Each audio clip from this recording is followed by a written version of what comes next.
tikilib başa çatdırılmış, amma daxili tamamlama işləri aparılmamış. Bir də var, ümumiyyətlə tikintisi tam başa çatmamış. Yəni müəyyən mərtəbədə yarımçıq qalmış binalar. Hər iki kateqoriyaya aid olan çoxmənzilli binaların birlikdə sayı 250-dən artıqdır.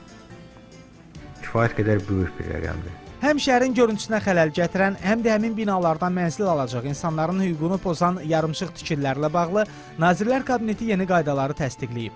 Artıq tikintisi vaxtında başa çatdırılmayan binaların inşası üçün icazə müddətini yerli icra hakimiyyətləri dayandıra biləcək. Yeniliyə əsasən tikintiyə icazə veriləndən 3 il ərzində inşaat işlərinə başlanılmasa və ya tikinti işləri 3 il dayandırılsa, həmin tikinti şirkətinə verilən icazə ləğv olunacaq. Ekspertlər bildirir ki, yeni tikinti şirkətlərini binaları vaxtında tikib istifadəyə verməyə vadar edəcək. Burada artıq tikinti obyektinin sahibinin məsuliyyəti artır. Bəzi hallarda biz görürük şəhərin mərkəzində belə deyək də yarımçıq tikililərin sayı gün-gündən artır.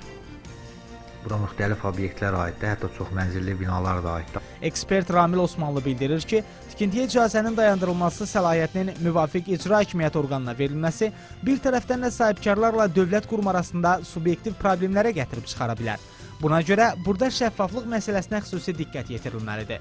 Dəyişikliyə əsasən, tikintiyə icazə müddəti bitməyə 60 gün qalmış, sifarişçi şirkət müddətin uzadılması ilə bağlı yerli icra hakimiyyət orqanına müraciət etməlidir. Yerli icra hakimiyyət orqanı isə 10 gün müddətinə müraciətə müsbət cavab verməli və əsaslandırılmış imtina təqdim etməlidir. İmtina barədə qərardan sifarişçi şirkət inzibati və məhkəmə qaydasında şikayət verə bilər.